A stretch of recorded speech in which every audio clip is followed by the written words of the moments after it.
The Adventures of Huckleberry Finn takes place in the American South around 1840. It begins in the town of St. Petersburg, Missouri, on the banks of the Mississippi River. Huck Finn is a boy about 13 or 14 years old. He's the son of the town drunk, and he's lived most of his life without a mother and homeless.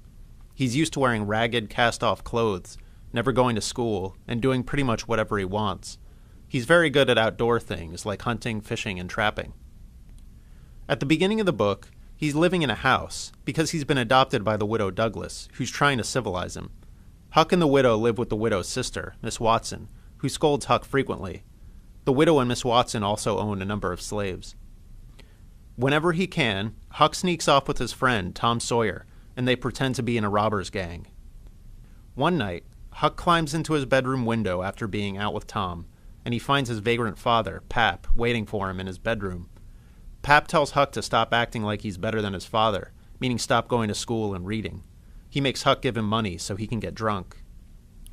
After a while, Pap kidnaps Huck and takes him to live with him in a cabin in the woods by the river.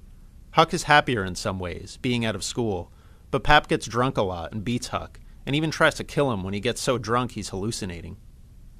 One night, when Pap is out, Huck fakes his own murder and escapes to Jackson's Island.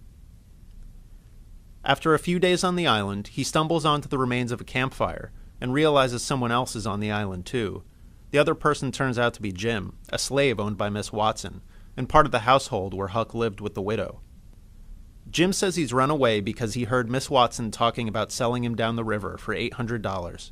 If that happened, he would be taken from his family and brought down to New Orleans to be sold as a field worker in the Deep South. Huck promises right off not to tell anyone that Jim ran away, but he knows that keeping this secret is a big deal. Jim is going to be hunted, and any white person who sees him might stop him and try to take him into custody. Huck also knows that other white people would despise him for helping a runaway slave, but he doesn't care about this too much because he spent his whole life not following the rules and being looked down on by most of his town. He describes himself as sort of low down and ornery, so breaking a rule doesn't bother him. Huck and Jim strike up a friendship pretty quickly. They mostly talk about superstitions and signs, such as things that say whether you're going to have bad luck or get rich.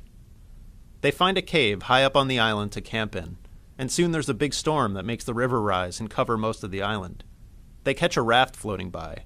A while later, a house that's been carried off in the flood floats by. They go in and find some clothes and money and other items, and they see a dead man inside the house.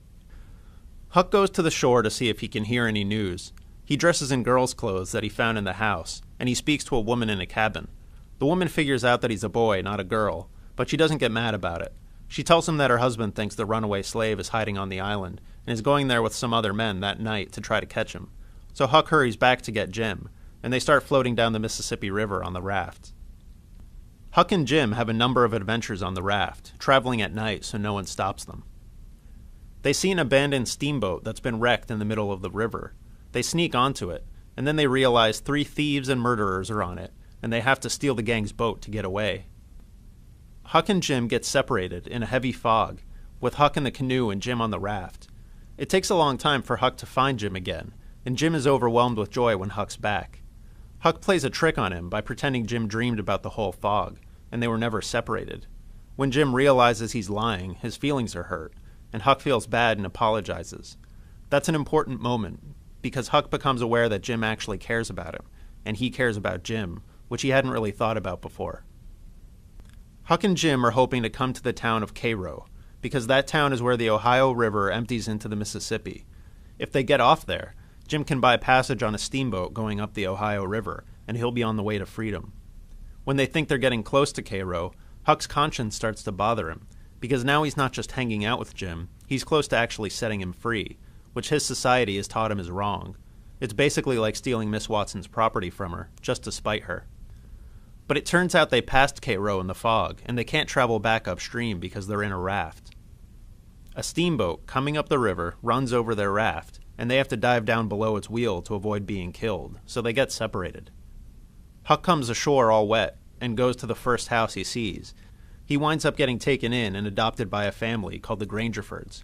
He stays with them for a number of days, becoming friends with a boy his own age named Buck. The Grangerfords have been in a feud for 30 years with another large, wealthy family called the Shepherdsons. The feud comes to a head when Buck's sister, Sophia Grangerford, runs off and elopes with one of the Shepherdsons. A gun battle takes place in which Buck and other family members are killed, and Huck runs away. Huck reunites with Jim, who's been hiding in the woods with the Grangerford slaves bringing him food. They keep going down the river, and the next thing that happens is that they rescue a pair of con men who are being chased by a crowd of people they've swindled. Huck and Jim take them onto the raft and carry them away. The problem is that once the con men are on the raft with them, they don't want to leave, and there's nothing Huck and Jim can do about it. The two men call themselves the Duke and the King. One claims that he's really the Duke of Bridgewater, and the other claims that he's the son of Louis XVI and should be the King of France. The Duke and the King plan all sorts of scams on the raft. They practice Shakespearean acting and sword fighting, and plan to impersonate famous actors from London on tour at the next town they come to. They come to a little Arkansas town where they see a man named Colonel Sherburne shoot a harmless drunk who's insulting him. A lynch mob comes to hang Colonel Sherburne, but he stands them down, telling them they're not man enough to lynch him. The Duke and the King's Shakespeare performance is a total flop, so they change their approach and advertise a show called the Royal Nonsuch. They get customers to buy tickets by saying, "Ladies and children not admitted." All that happens in the show is that the king comes out on stage on all fours, naked and painted different colors.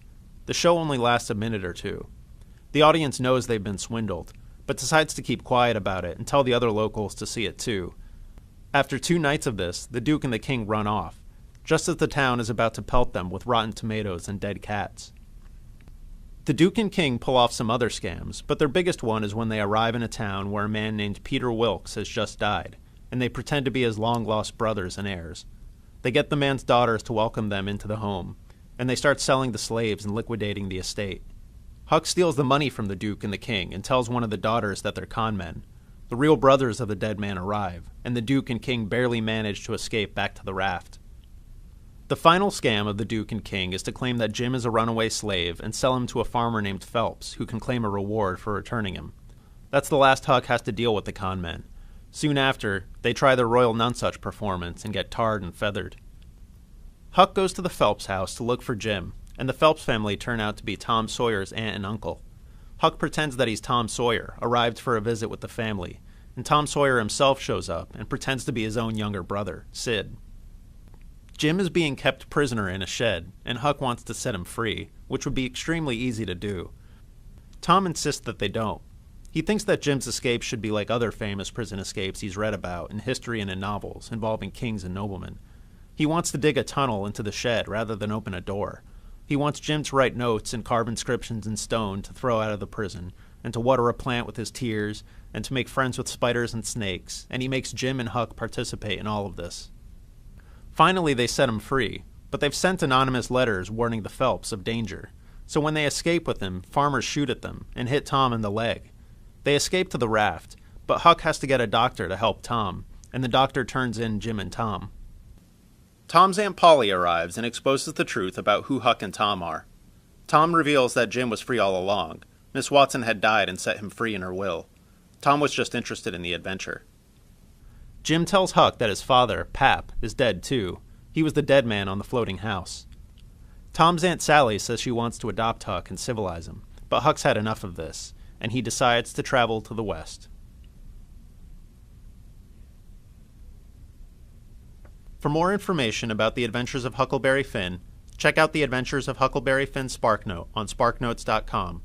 For a translation of the entire book into modern English, go to No Fear Literature at SparkNotes.com.